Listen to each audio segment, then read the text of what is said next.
At the only stoplight in Crescent Hill, a small Colorado town that time had folded into itself, the world paused at 3:42 p.m. William Honor, 82, sat astride a faded black 1970 Harley-Davidson FLH Electra Glide. The chrome was dulled with age, paint chipped and matte with the grit of old roads. His boots, army issue from another century, rested flat on the cracked asphalt. The bike idled low, steady, almost like a breath held in quiet defiance. Honor wore an old brown field jacket, its collar turned up against the wind. Under his helmet, his gray beard framed a jaw set firm, not with anger, but with memory. His eyes, behind lightly tinted goggles, stared past the red light, across Main Street, to nothing in particular. A police cruiser eased into view behind him. Doors opened. Officer Ava Johnson approached from the left. Young. New. Uniform crisp. Her eyes scanned the Harley, then the man. She tilted her head. "This some kind of joke?" she asked. Her voice didn't carry amusement. Honor didn't speak. His gloved hand stayed on the bars. His spine straight, like someone still waiting for a parade that wasn't coming. Her partner, Lopez, leaned out the driver's side. "Sir, do you need assistance?" Honor blinked once. Slow. Then resumed his far-off gaze. Ava stepped closer. Hand resting casually on her holstered sidearm. "You're in the middle of an active lane, sir." Still no response. She walked around the front of the bike, crouched slightly to meet his line of sight. The light turned green. No one moved. A truck pulled up in the adjacent lane, waited. "Sir," she said more firmly now, "I need you to step off the vehicle and provide ID." Honor finally looked at her. His expression held no challenge, just patience worn thin by years. He nodded once and reached slowly into his jacket. She stiffened. A movement so practiced it was nearly sacred. He pulled out a cracked leather wallet. No rush. No threat. Just deliberate rhythm from someone used to being searched. The ID said, William J. Honor. The date of birth made Ava glance again. 82, she muttered, brows furrowing. "You shouldn't be writing something like this." Honor gave her the faintest shrug. Not defiance. Just the truth. The other officer stepped out. "We might need to run a wellness check." Ava frowned. Could be dementia. Or PTSD. Something. But William Honor just waited. Not pleading. Not resisting. As if all of this had already happened before, in another uniform, another decade. As if somewhere deep down, he already knew how people now looked at men like him. Discarded. Silently, the engine of the old Harley continued to hum. Long before the stoplight and the silence, there was a man who never let the day catch him sleeping.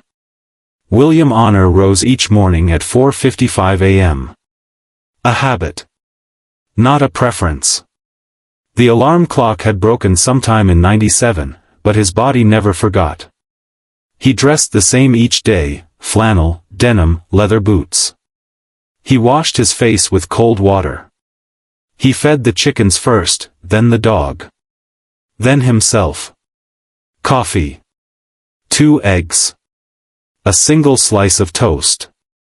His land stretched 42 acres outside Fountain, Colorado. Fencing sagged in places. The barn had one wall that leaned like a tired man after a long shift.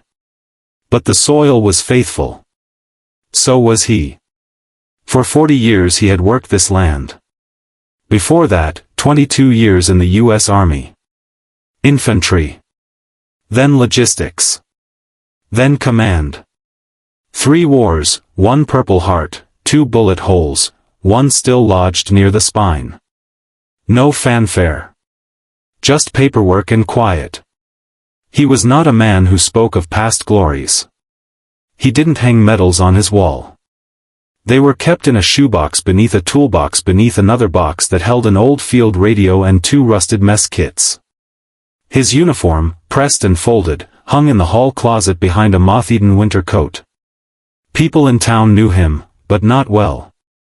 They saw him at the feed store, at church every 3rd Sunday, at the diner on Wednesdays after sundown. Always alone. Always polite. He paid in cash and tipped the exact same amount every time, $3, no matter the bill. They called him the Colonel.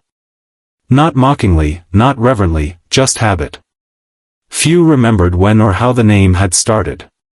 Even fewer remembered his first name.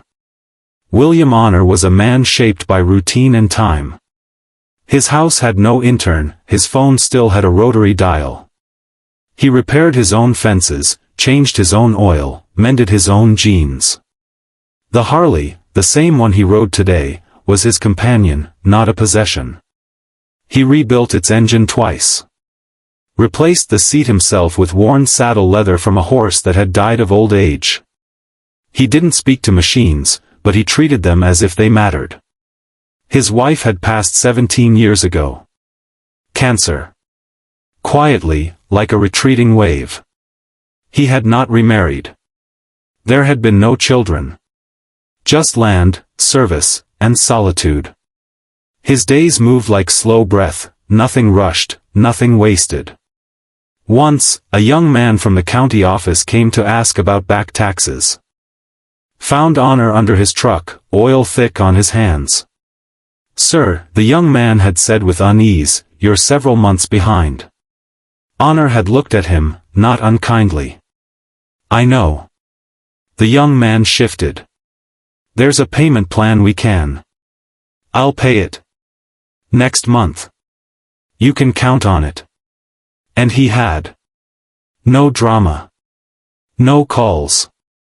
Just a check mailed in, one day ahead of deadline. That was how he lived. If he said he would, he did.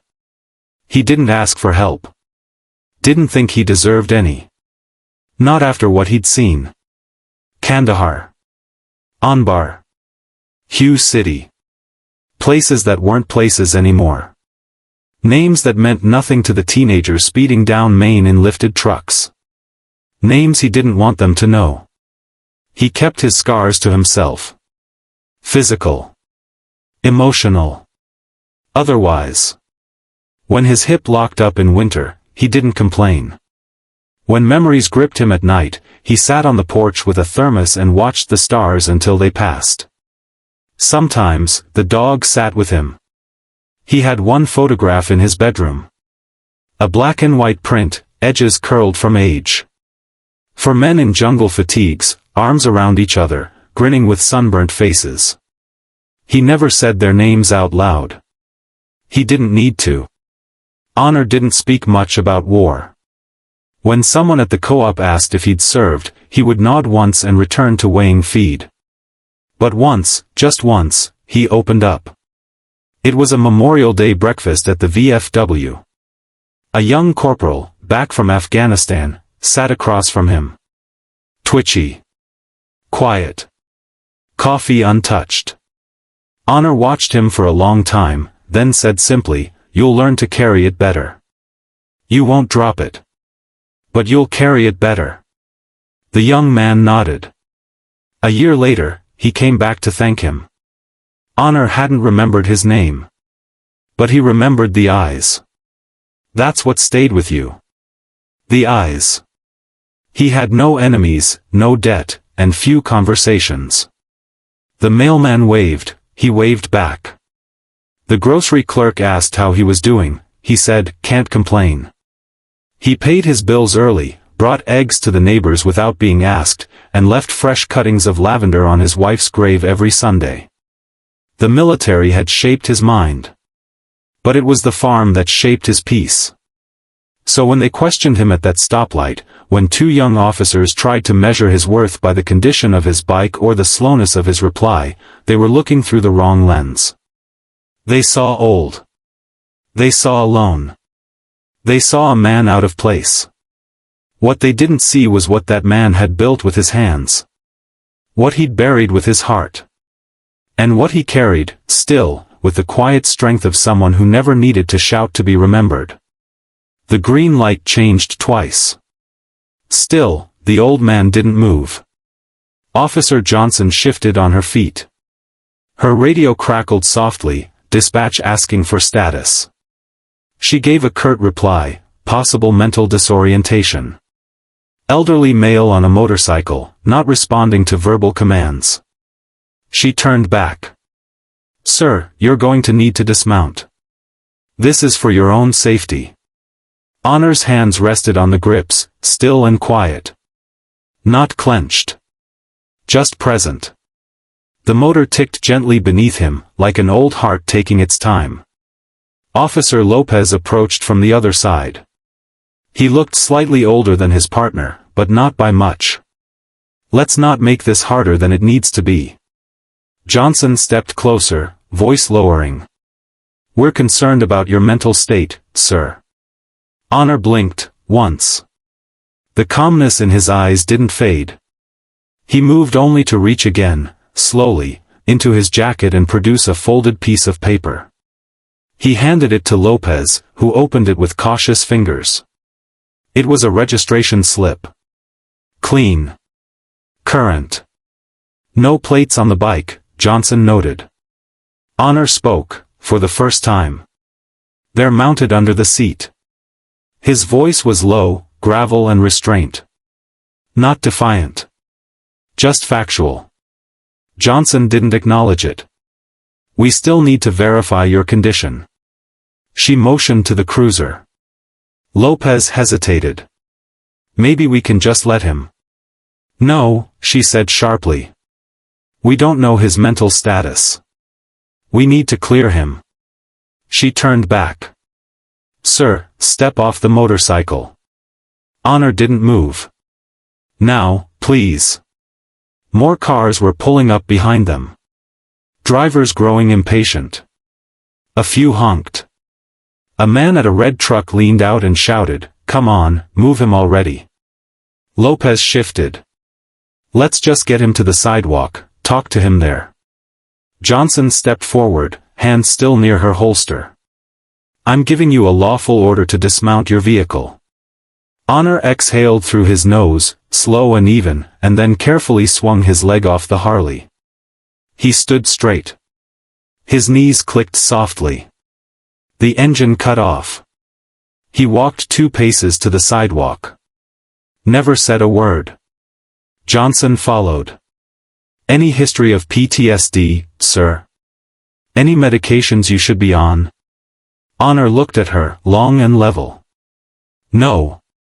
We're going to ask you a few questions, she continued, pulling out a pen.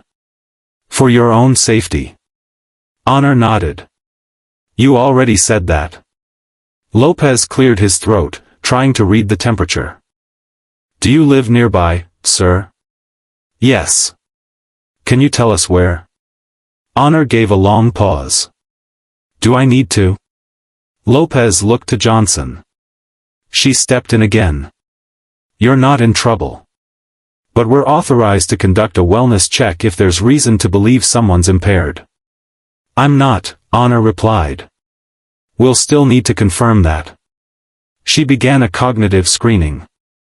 Questions designed for the confused, the broken, the lost. What day is it? Honor answered. What town are you in? He answered again. Do you know who the president is? A pause. Unfortunately. Lopez smirked. Johnson didn't. We'll need to check your person. Just standard procedure. She stepped forward. Honor stood still as her hands patted his sides, arms, back. She was methodical. Nothing out of line. But invasive all the same. Her fingers grazed the dog tags under his shirt. She didn't ask. Lopez checked the bike. Ran the VIN.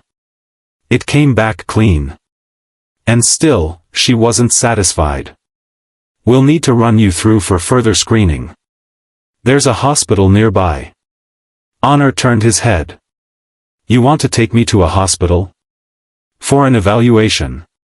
I'm not sick. She stepped closer. We're concerned. It's unusual for someone your age to be riding a vehicle like this, parked in a traffic lane. You weren't responsive at first. Honor's gaze didn't waver. Because I didn't want to talk. Johnson's tone sharpened. That's not how this works, sir. A crowd was gathering now. Quiet. Curious. One woman whispered to her husband, "Is he homeless?" A teenager muttered, "Probably has dementia or something." Honor stood in full view, like an exhibit. Hands loose by his side. Jacket fluttering in the breeze. He looked neither combative nor afraid. He looked dignified.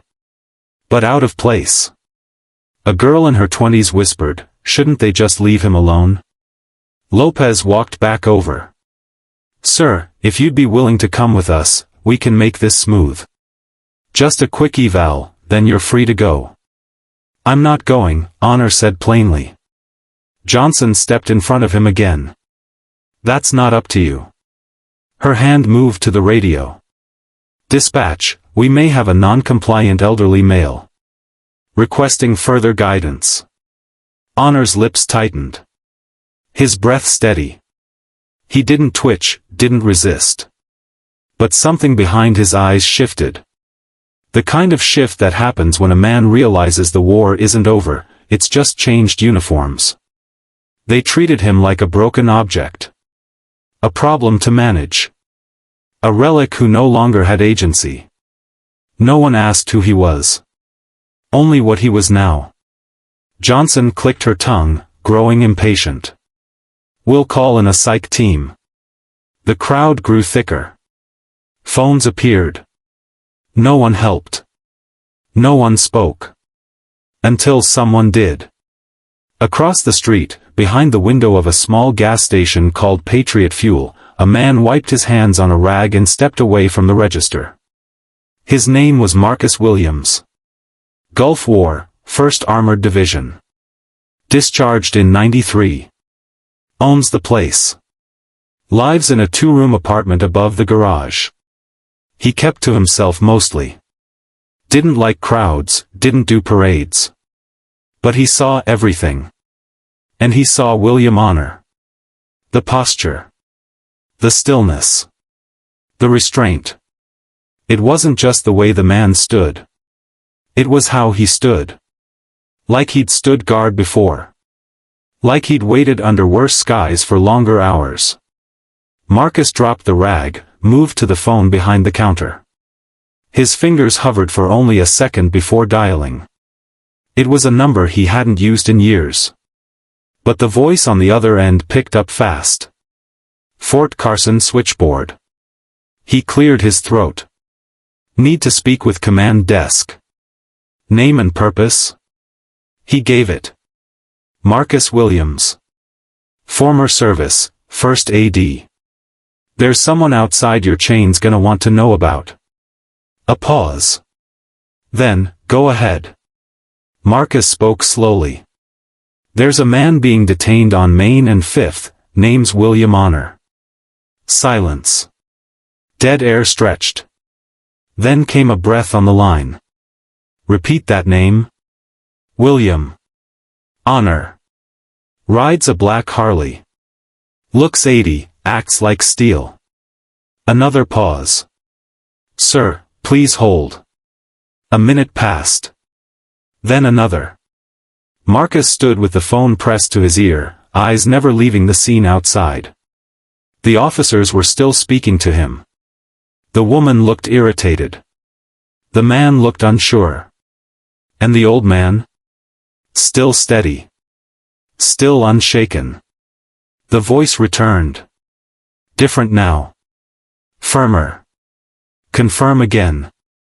The man's name is William Honor?" "Yes." "You're absolutely certain?" "I saw his face. I know that kind of stillness. That kind of silence. Nobody fakes that." Another breath on the line. Then the voice, low and final. "Stay where you are. Response en route. The call ended. Back outside, the sun shifted over the hills, casting longer shadows on the pavement. The gas pumps clicked as a customer finished fueling, oblivious. But Marcus kept watching. At the corner, Officer Johnson was mid-sentence again. "If you don't comply voluntarily, we'll have to." The rumble came from the west.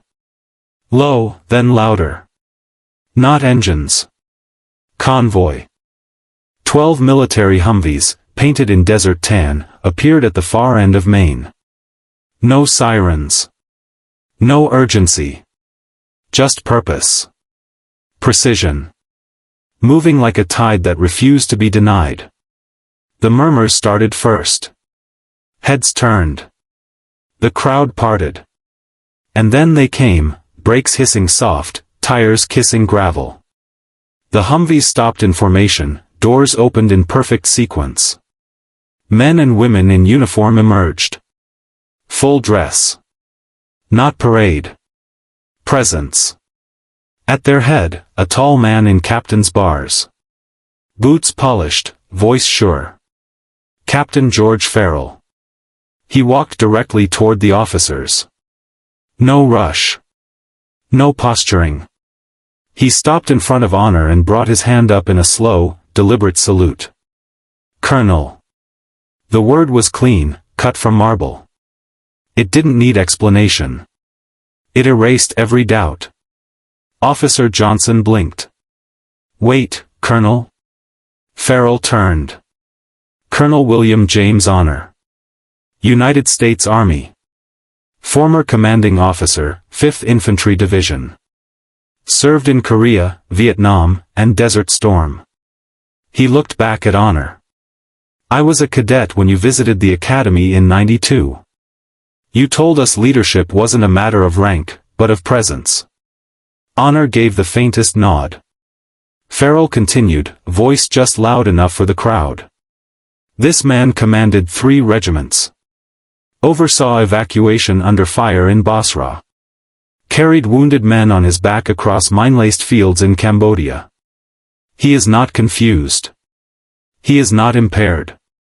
Johnson lowered her hand from her belt. "I didn't know." "That's the problem," Farrell said softly. He turned to Lopez. "Did he resist?" "No, sir. Just stood there." Farrell nodded. "As he always did." He motioned toward the Humvees. Soldiers fell into formation, not around Honor, but behind him. A quiet tribute. A veteran in the crowd whispered to his grandson, "That's the man who rebuilt Delta Company after it got wiped." A woman nearby pulled her phone down. No more pictures. Only stillness now. Honor didn't speak. He didn't smile. But something in his shoulders relaxed, like a weight had shifted, not vanished. Officer Johnson cleared her throat.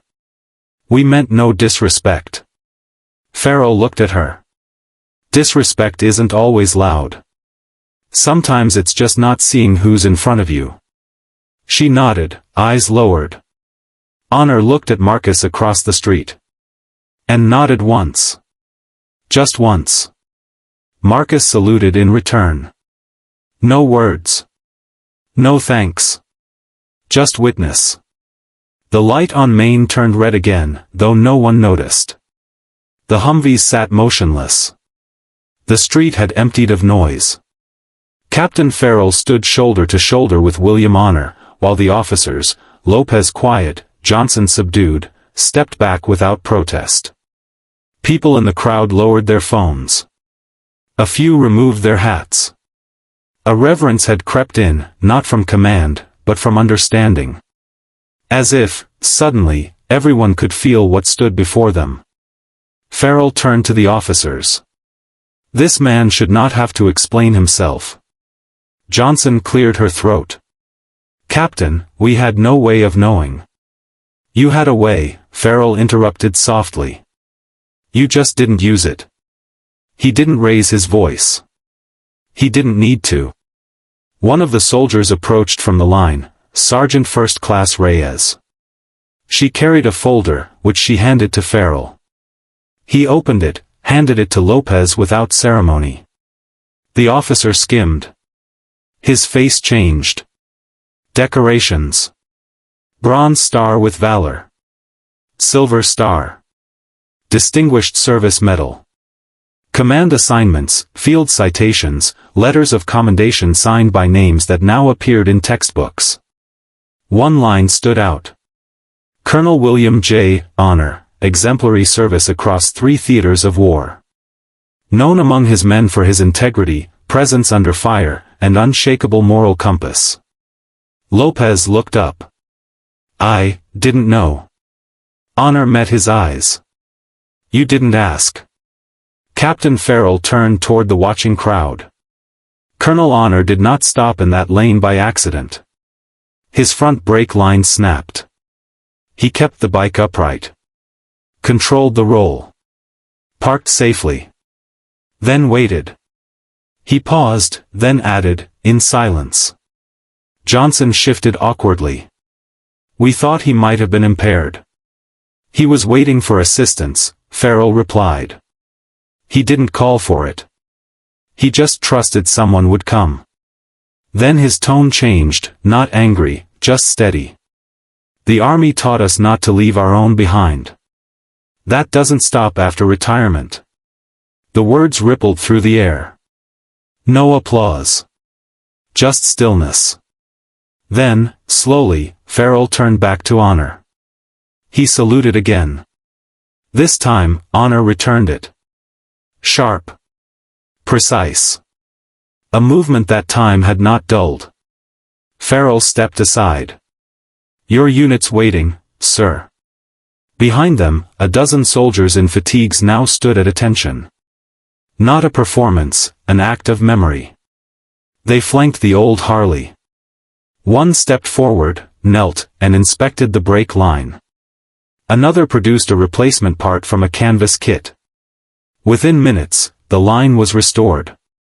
The machine, faithful and waiting, purred to life again under their care. Farrell approached Johnson once more. His voice quiet now. You meant well. That matters. But don't let training stop where paperwork ends. She nodded slowly. Understood. Then, something shifted in her. Where was he stationed, she asked, quieter. Farrell's face softened. Hugh, Fallujah, Cunner Valley. Led medevac under sniper fire. Pulled kids out with his own arms. She looked back at Honor. Something in her eyes changed. The moment held. Then the sheriff arrived. A tall man with silver temples and a deputy at his side. He'd been listening from a block away. Watched the convoy from the ridge. He took off his hat. Colonel, he said, addressing Honor directly, I apologize. Honor gave a nod. Nothing more. The sheriff turned to Farrell. We'll coordinate with Fort Carson. I'd like your help with some things. Farrell inclined his head. Of course. Every officer in my department is getting veteran recognition training. Not just protocol. Understanding. Honor looked to the side. Said nothing. But he heard.